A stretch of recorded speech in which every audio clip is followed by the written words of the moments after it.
Good morning. Welcome to the Unitarian Society of New Haven. I'm Lurleen DeVos, a member of the Reproductive Justice team. My pronouns are she and her. We are Unitarian Universalists, a progressive faith. We're grounded in the belief that all living things have inherent worth and dignity, and that we are all deeply interconnected. We seek to live our values through our work for justice in the world. As we gather today, we recognize that our congregation occupies the ancestral lands of the Quinnipiac people. In making this acknowledgement, we affirm the sovereignty of all First Nations people. This is a diverse community. Whoever you are, whomever you love, wherever you are on your spiritual journey, you are welcome here. If you're visiting for the first time, or new enough to USNH that you have questions about Unitarian Universalism or our congregation, please join the Connections team for visitors chat right after the service today in room 209. That's up the stairs and on the left. We'd love to get to know you better. Please join me in greeting our guest speakers from Reproductive Equity, Access, and Choice, the Reach Fund of Connecticut, Elise Coleman and Olivia Wallach. They all will share their stories and their commitment to reproductive justice with us today.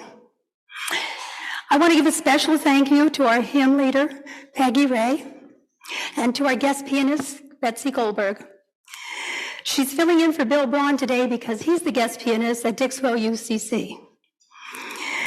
We're also grateful to those who made this service possible. Staff, the greeters, the tech team, and the wonderful folks who are preparing coffee for our Sunday morning coffee hour. Today we will be exploring a different order of service, as you may have noticed from your order of service. We are inviting all and any of you who wish to share, including the children, who wish to share a joy or sorrow after the opening hymn. In lieu of a sermon, we will have a sharing circle with our Reach guests that will be focused on the issues of reproductive justice. Our offertory and announcements will be at the end of the service. Those of you in the sanctuary, please silence your phones as we settle in to worship.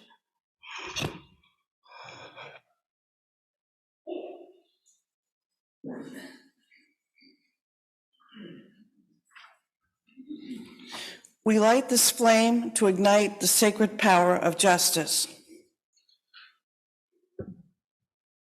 We light this flame so it may become a beacon of hope in moments of uncertainty, fear, anxiety, and the unknown. We welcome this flame and are emboldened by its blaze, knowing that our strength as a prophetic and powerful people is rooted in the diverse ways we answer the call to love.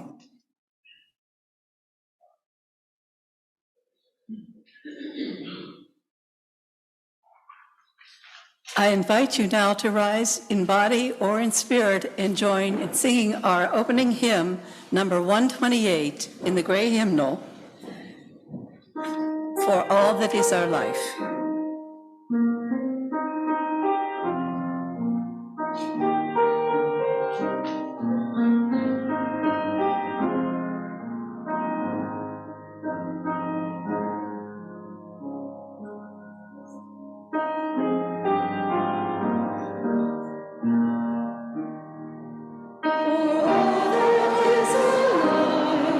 We sing our praise and praise for all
We are a community.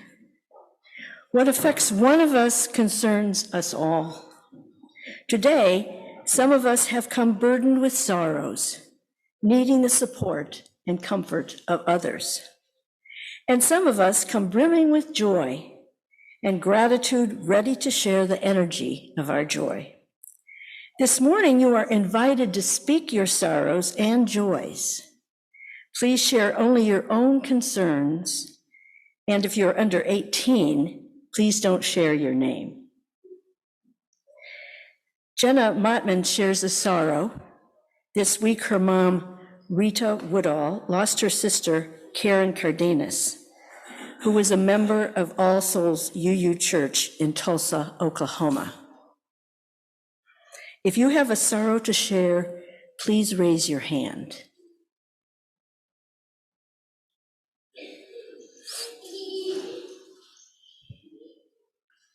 Well, to be honest, my husband committed suicide. I think it's 19 days ago today. I'm really, I'm surprised that we're doing this again, but it is practice of sharing our sorrows from a while ago here in the Unitarian. Thank you for sharing. Are there other sorrows? I feel very sad today for yet another mass shooting in Texas. It seems that every day we hear something like this, and I think it's just tragic.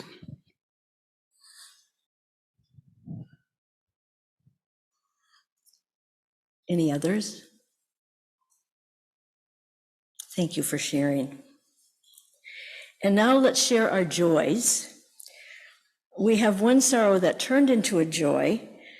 Jerry Klepper was here at the spring cleanup and fell ill and was in the hospital for tests, but he is being released with a clean bill of a clean slate. So that's a joy. David Jones and Becky Friedkin are very happy to announce that their daughter, Emily Jones, who was raised in this congregation, was married to Greg Remp on Saturday in Albuquerque, New Mexico. Again, if you have any joys to share, please raise your hand.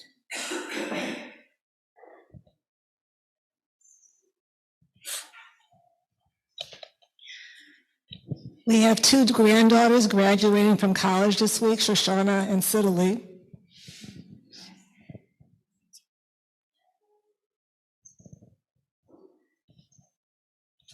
My wife Lee's hamstring repair surgery went well, and she is resting comfortably at home with our 12-week-old puppy.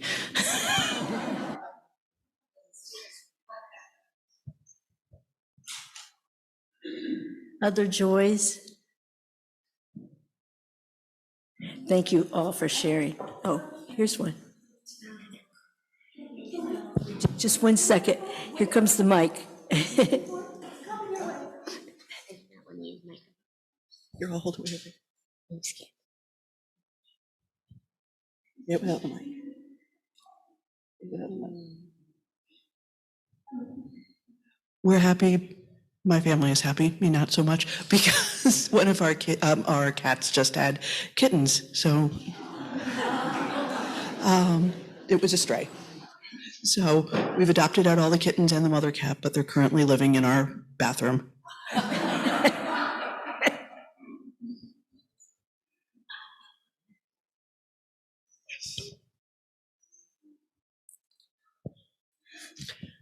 I'm Vivian Blackford. I've come here a few times. I've recently widowed, recently moved to the Whitney Center. I'm very happy to be back here.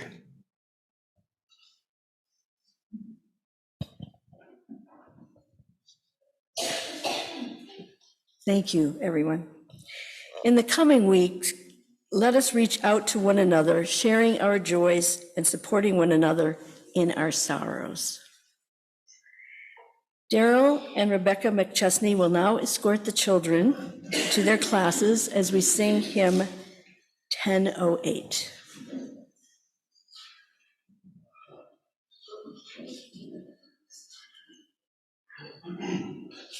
That's hymn number 1008 in the Teal Hymn Book. Please rise in body and spirit and join in singing.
Good morning. My name is Pam Miller. My pronouns are she, her, hers. Unitarian Universalists have a long-standing pro-choice legacy, including passing a General Assembly resolution supporting the right to abortion in 1968. During the same period, congregations, including the First Church of Dallas, assisted pregnant people by referring them to a doctor in East Texas who was willing to risk breaking the law to support people's rights.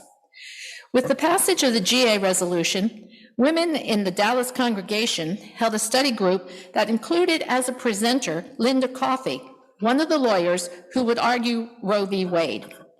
The Women's Alliance also went on to file an amicus brief in the Roe v. Wade.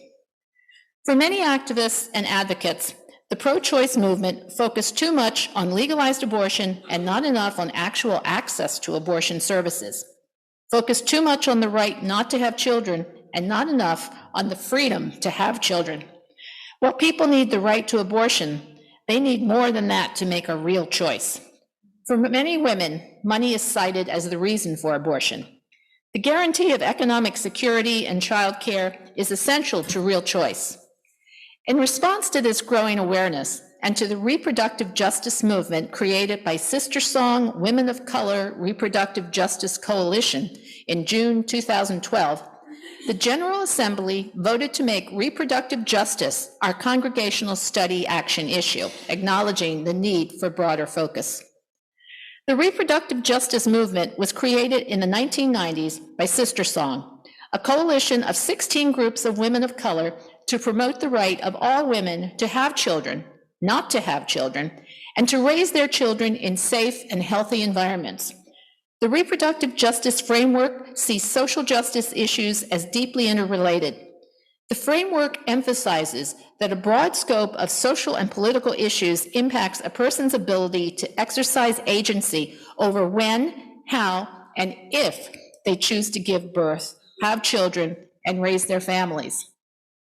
Gun violence, white supremacy, environmental racism, transmisogyny, healthcare access, mass incarceration, domestic violence, immigration and family separation, labor rights, all impact the power to choose. Reproductive justice calls on us to work towards a world where every person and family has the rights, recognition, and resources to make decisions about their gender, their bodies, and their sexuality, where every person, family, and community have what they need to flourish. Now I'll turn the mic over to Susan Meredith, who will moderate our sharing circle. Susan?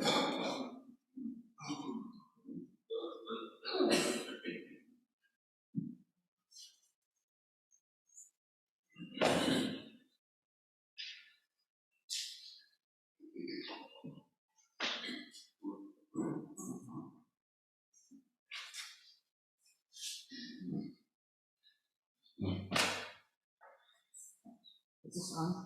Lillian, do you know how to turn this on?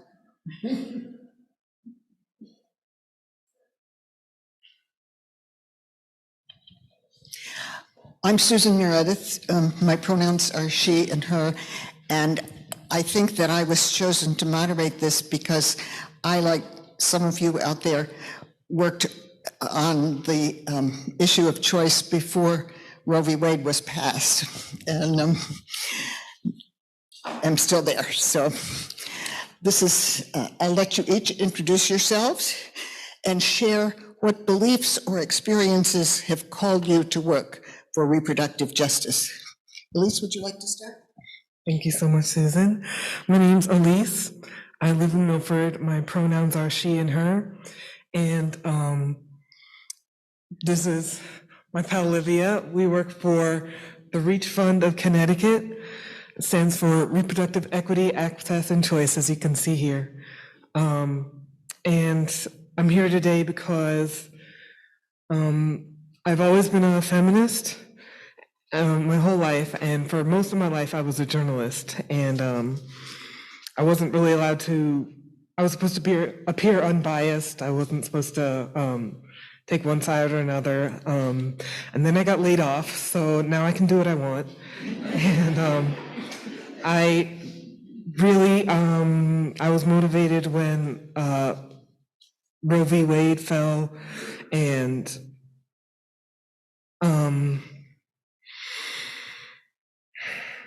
it seems like this was a great place to jump in and get involved. And I've just met so many amazing people around New Haven, around Connecticut, and in this activist community. I haven't regretted it for a minute, but I'll stop talking.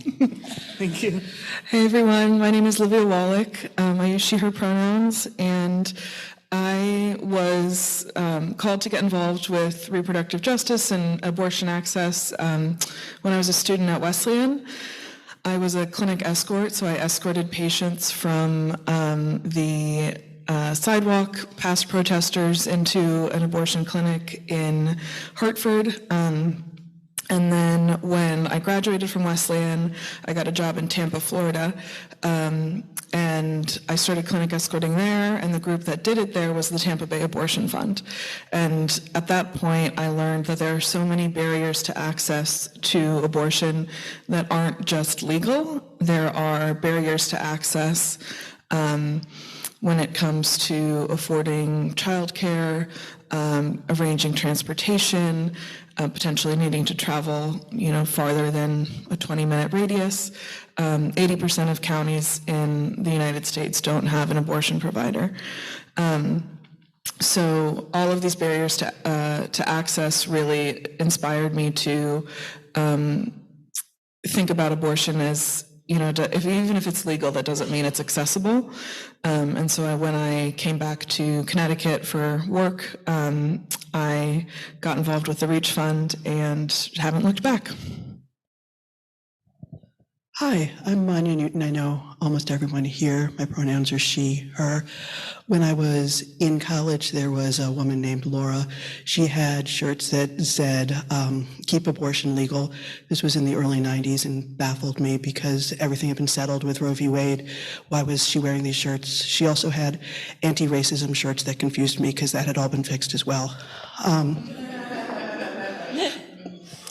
When I went to medical school, I saw my first septic abortion, probably on a young woman who was probably being sex trafficked. I don't know why she was unable to get a legal abortion because she didn't speak English and died before I could question her with an interpreter.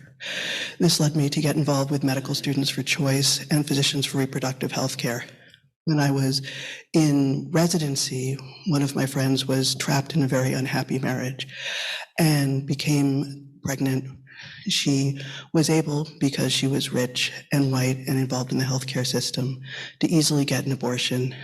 And she went on to finish residency and become the second female pediatric cardiothoracic surgeon in America.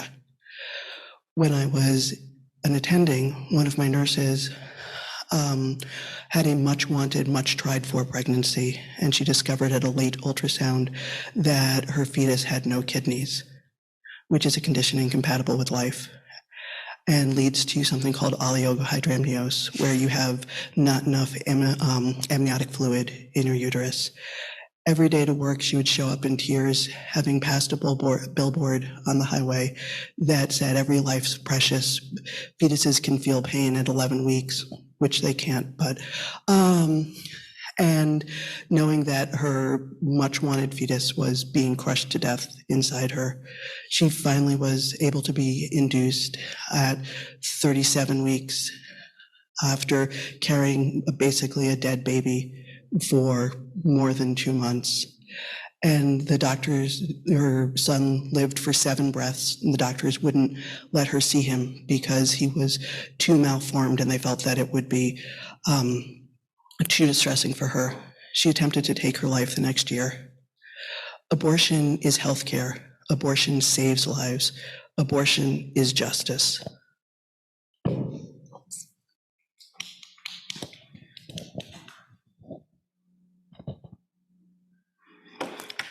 So I was called to this work by my personal experiences and also by many of the experiences of people that I see in psychotherapy. When I was in high school, it was before Roe v. Wade, and I had a pregnancy scare right before graduation. Fortunately, I was not pregnant. So when I got to college, my first priority was to get birth control.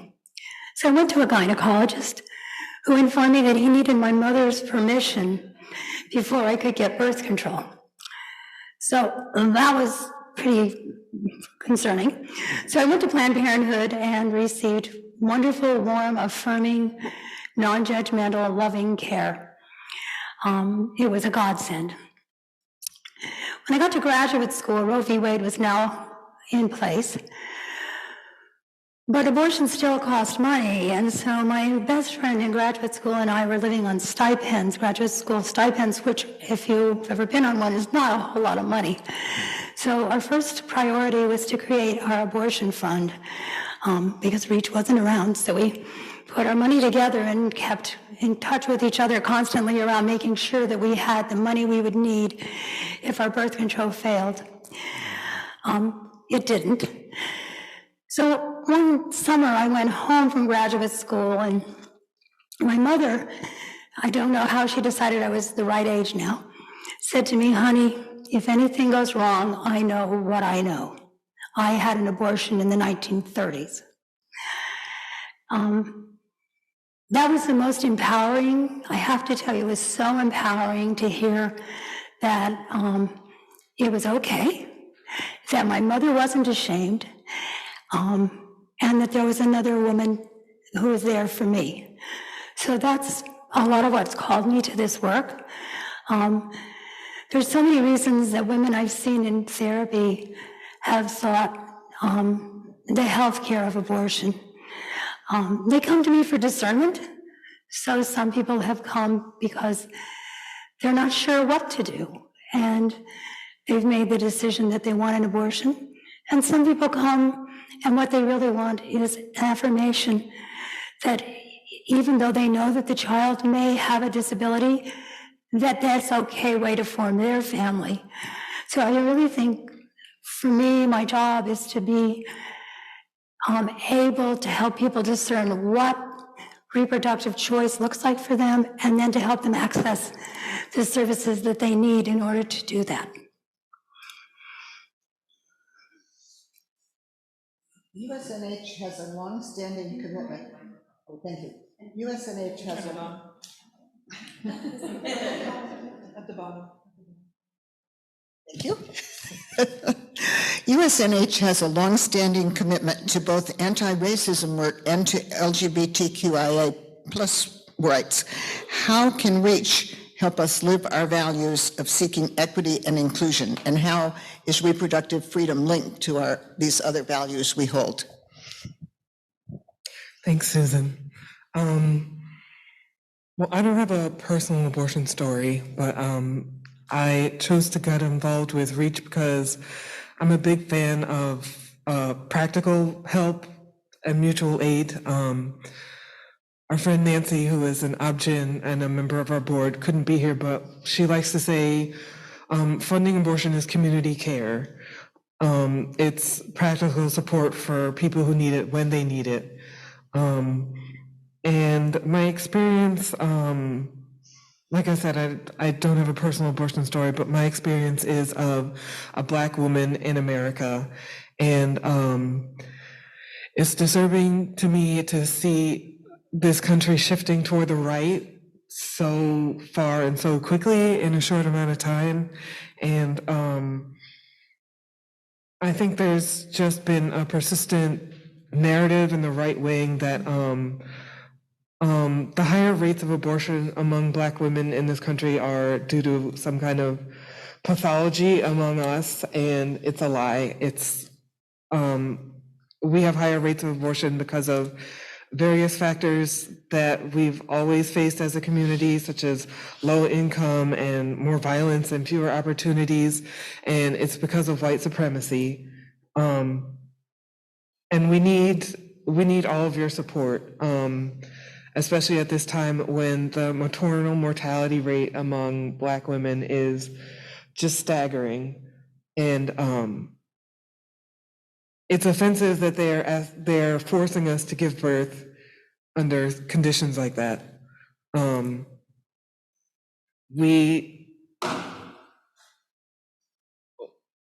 I think REACH helps people who understand what they need, understand their families and their situation, and we need to trust those people with their own decisions.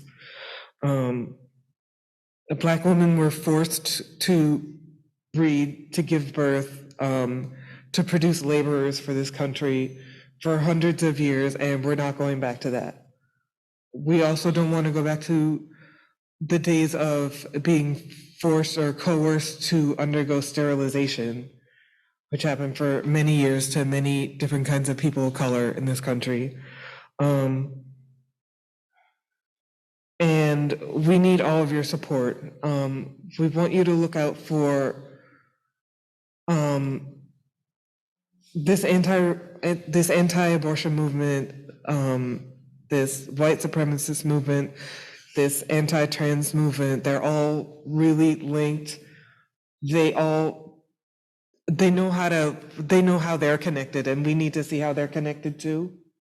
I think we see them using like the kind of leftist language, like we protect women, we protect babies, and it's a false cover, and it comes out of racism. And they say those things while they're ignoring the appalling rate of mortality among Black women giving birth. We're afraid to give birth in this country now, and we need to work on that before we work on any kind of limitations on abortion, any kind of restrictions on what we want to do with our bodies. And the we at Reach are also, thank you. We at Reach are also really tied to the LGBTQIA plus movement, the attacks on trans people and on queer people and drag queens. That's intimately involved with our fight too, because our thank you. We're about bodily autonomy. That's incredibly important to us. So we appreciate any support that you can have, telling people about Reach, supporting us in any way you can. We really appreciate it. And we really appreciate being asked to come talk before you today. Thank you so much.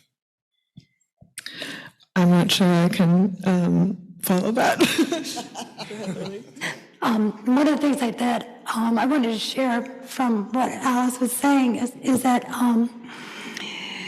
the UUA Side with Love group has joined together reproductive justice and LGBTIQ under Uplift. So as we go forward doing our work that we invite all of you to join us in, those focus will be combined also. So that's one way we live our values, is to be in alignment with Reach. Thank you so much. And it's just such a joy to be in community with people who align with our beliefs and who are actively working for, dismantling white supremacy and reproductive justice. So one of the number one ways that you can support our work, it's free. You just have to say the word abortion. That is often a daunting task for some people to say the word abortion unapologetically and loudly. But abortion is healthcare. Abortion is not a dirty word. And so if you say choice when you really mean abortion, try to say abortion next time. And that's a great way you can help Reach and the larger movement. One of the things that Reach has worked really hard on is partnering with Peer Pride, which is a trans people of color-led organization. And we have partnered with them to offer peer support for trans, non-binary, and intersex abortion patients. So those identities are often marginalized, not included in the larger narrative around abortion and abortion access. It can be very difficult for a trans person to walk into an abortion clinic and see imagery of very feminine presenting women on the wall. And so this program is designed to support those marginalized communities access abortion. We also use the words pregnant people to talk about those seeking abortion, because not all people who can become pregnant are women. Trans men can get pregnant, non-binary people can get pregnant, and it's not only inclusive, but more accurate. We also know that abortion access is, there are many identities that intersect with abortion access. For example, 59% of abortion patients are already parents. That is not the narrative that you see on television. That is not the narrative you see in the media, but it is the truth. So abortion patients are more likely to be Black, brown, low income, and already have a child or children at home. And one of the top reasons that people cite for wanting to have an abortion is to take care of the children that they already have at home.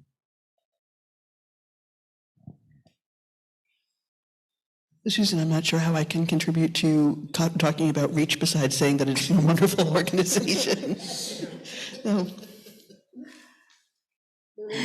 Well, I guess the thing that comes through the most clearly to me about Reach, and part of what we talked about before, is what is the spiritual calling of this work? And in my mind, the spiritual calling of this work is that we live by principles of inherent worth and dignity. So part of the spiritual calling is, as Livia said, to use the word abortion and to use it in a way that says that this is a fine choice for people. I think also the issue of justice, equity, and compassion. We need to be working to make sure that folks who need this kind of healthcare have access. That means financial access. That means transportation access. That means childcare. Even in Connecticut, where we feel like everything's just all set, this can be difficult for people. That's what the REACH Fund is for. We need to live into those values and see the work we do in the world, not as political work entirely, but as spiritual work, as a work of caring for our siblings. This is the calling, and this is, I think, what REACH is allowing us to do, is have a direct way to do that. We will have in the newsletter next week some other ways that you all can become active. We've been talking with REACH about some hands-on things to do. But in the meantime, share their stories, share the stories, raise consciousness, make it clear that the reason that people are having abortions is not because they're promiscuous, but because things have happened in their lives that have made this the health care they need. Thank you. Thank you, Lurleen. Livia and Elise will be at a table in the social hall after the service, and we'll be happy to talk to you further. Thank you. Thank you all.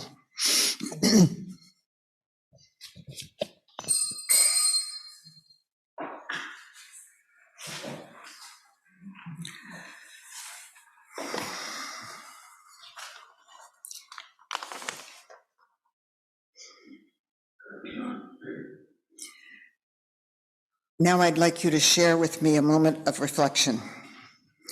Please take a moment now to reflect on a time in your life where the power to choose did or would have made all the difference.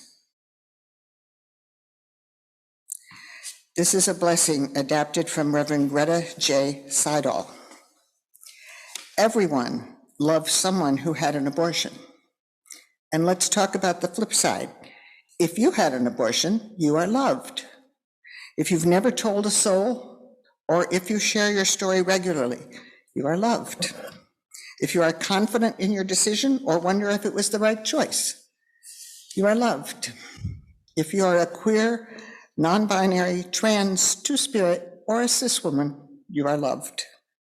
If you are child-free by choice or want to have kids eventually, you are loved. If your choice was driven by medical viability or your own emotional health, you are loved. If you found a provider to care for you or had to rely on yourself, you are loved. If you were always pro-choice, or if your choice conflicts with your beliefs, you are loved. If you love your body or are still angry with your body, you are loved.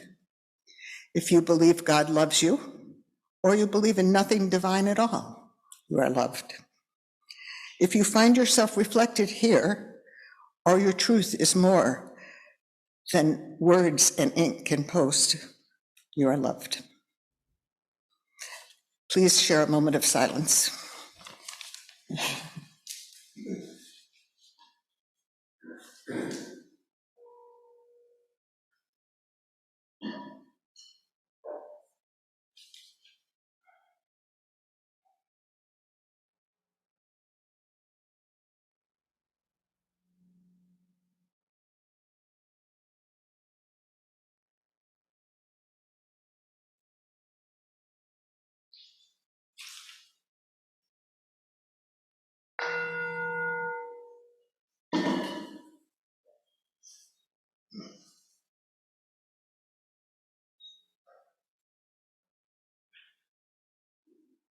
Your generosity pays not only for our wonderful staff and the care of our building, but also allows us to invite guest speakers and to live our beliefs in justice in our work in the world. You are invited to make a donation at the back of the sanctuary after the service, or use the QR code in your order of service. If you are listening from home, you may mail a check to USNH. Please give generously as the offering is received. Our anthem, March of the Women, was written for the British suffragette movement and is also used by women in the United States.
Thank you, choir. That was wonderful. We have a few announcements for today. Marion Vizel is inviting you to a workshop Saturday morning, May 27th, Calming Your Inner Critic. If it's time for you to learn more about your inner critic, to calm its voice, and to make room for a more compassionate inner voice, be in touch with Marion by email or phone to learn more about the Soul Collage's intuitive approach that anyone can do. Her contact information is in the weekly newsletter, and there are posters on the bulletin boards in the lobby, social hall, and outside Jesse's office. We are celebrating the kickoff for the June 2nd USNH auction by providing cake in the social hall. The auction will be an evening of fun, frivolity, food, and fundraising, offering fabulous items and experiences for you to bid boldly on. See Sally and Laura in the social hall to donate items, buy tickets, volunteer to help, eat cake, and learn more about this family-friendly event. Following our service, our guests will be at a table in the social hall to answer questions and share more about their work. There will also be an opportunity for you to add your name to those of us doing reproductive justice work and to learn about opportunities for action.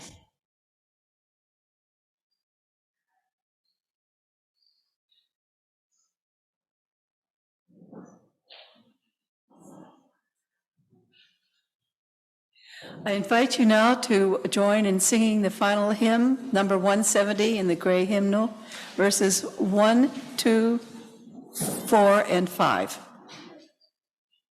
We are a gentle, angry people, verses 1, 2, 4, and 5.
We extinguish this flame, but not the light of truth, the warmth of community, or the fire of commitment. These we carry in our hearts until we are together again.